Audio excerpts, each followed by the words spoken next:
Okay, so today I'm starting out my day with maintenance. I'm going to maintain my equipment, going to sharpen my blades and stuff on my mower, and get that all ready for my mowing day. Today's the night. It's at 60 degrees. Actually feels really nice out today, and I'm going to go ahead and sharpen everything up and get it ready for my day.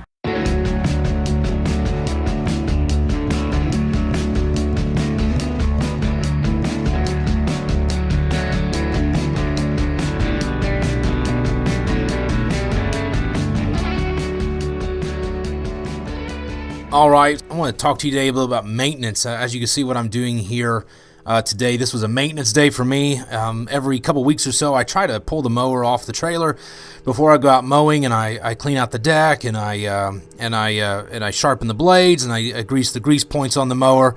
Just a way for me to take care of the equipment that I have.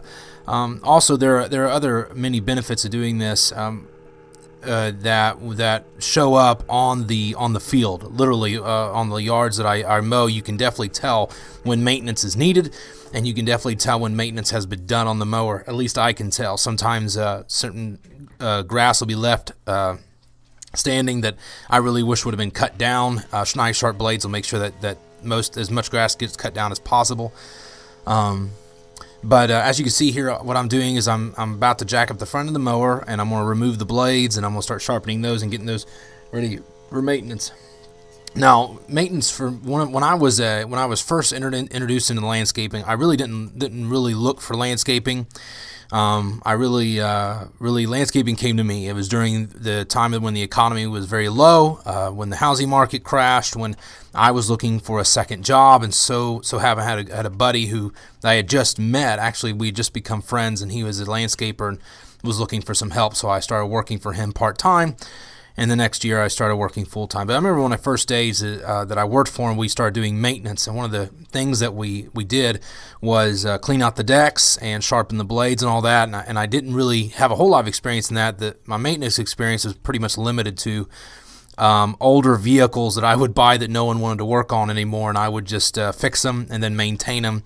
And usually I can get a number of years out of a vehicle that someone else has given up on. But as the mower I'm working on is a Snapper 360Z, and that's a prosumer model. It's really a consumer model with pro qualities. I wanted brand new equipment, so I wasn't spending all my time working on older mowers. Yes, you can get a professional quality mower, professional grade, that will last a long time. I do know that the older mowers that my old boss used to buy used to give us fits, and we were working on them very often. It was a lot of wasted time. So I wanted to get new equipment, so that way I wasn't working on it on time, and I felt like if I maintained them well, that I could get years of use out of a piece of equipment that someone else might not be able to because of my maintenance regimen. And so maintenance is very important to me, especially because this is one of the primary ways that I feed my family. And what you see me doing back there is I got a little grinder, and I have the blades off of the mower right now, and I'm sharpening those blades. Now, a sharp blade really means something on a lawn. A lot of people would skip this step. A lot of companies do. There's a lot of companies here in the community I'm in doing the same thing I'm doing, and you can tell when they have or haven't maintenance their equipment. And you could tell who the ones are who take the landscaping thing the next level. And one of the hard things about doing this by yourself is you have to prove to your community that you're a professional quality. Because one guy in a truck and a small mower like that, they're like, oh, it's just a guy doing it on the weekends. And I'm really trying to emphasize the professionalism of what my work has done. The landscaping company that I worked for was one of the best in the community it was in, and I wanted to keep that reputation for my own when I started my own business.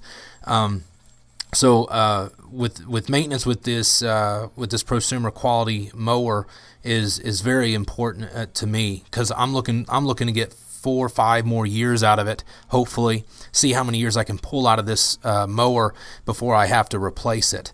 And so if I knew that if I went up to a used commercial grade mower, I was going to spend money, and I could eventually get problems with that mower.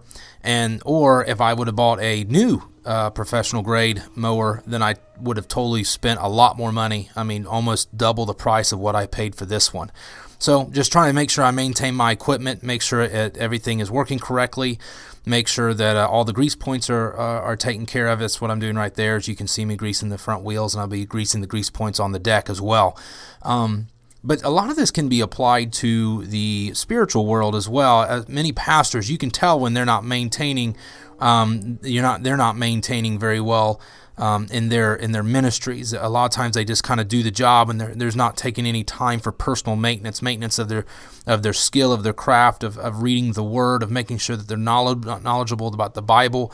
And I really, I'm one of those fellas. I really feel like I need to feel productive.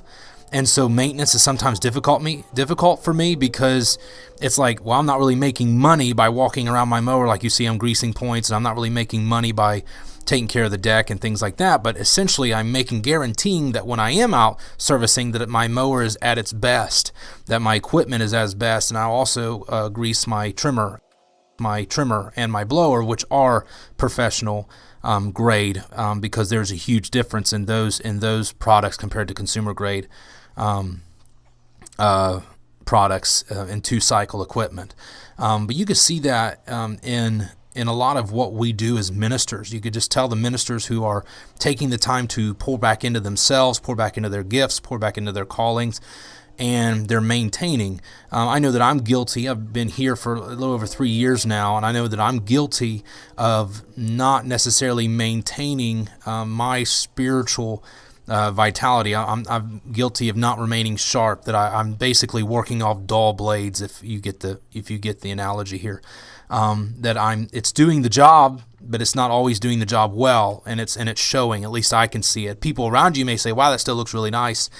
But I can see the drop in quality because I didn't take the time to maintain my own self and my knowledge of the Word, and taking time to make sure that I'm exercising at my highest capacity, and all that. And you could apply this in any role, or in many ways. You can apply this in many ways, but essentially what you're looking at here is me in my business, making sure that my equipment is well taken care of, so that I can provide the best service to my customers, offer the most professional quality service to them.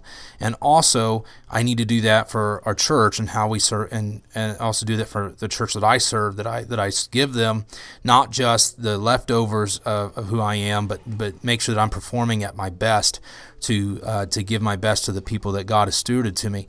And so what I'm going to do here now is I'm about to put the blades back on. I'm going to finish up the maintenance on this mower here, and then I'm going to move on to my 2-cycle equipment that will not be in the video before I get started on my mowing day. I do this every couple weeks or so, and I think that one of the things that we miss out on, especially as bivocational ministers, because we're so busy. Because if you're like me, you've got kids, you've got a wife, you've got the ministry, you've got another job, which I own the business now, and it just seems like maintenance often falls by the wayside. You're like, well, I have so much to do, I don't have time to maintain certain things in your life, and that's a mistake that I would really caution you to avoid as much as possible. Is to take the time to maintain your gifts, your callings. Make sure you're still reading your Bible. Make sure you're taking the time to pour into yourself, so that way you have something to pour into others. Because just like anything else, if you're just working off dull blades, if you're working from reserves that you've just built up before, that only lasts so long, and then people start noticing.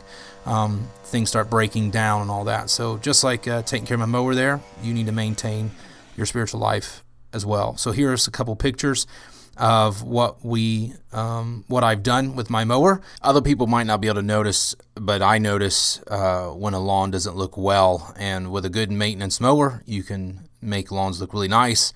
And with a good maintained spiritual life, you can always offer your best to your people and to the God that you serve. Have a great day. This is Bi-vocational Ministry. God bless.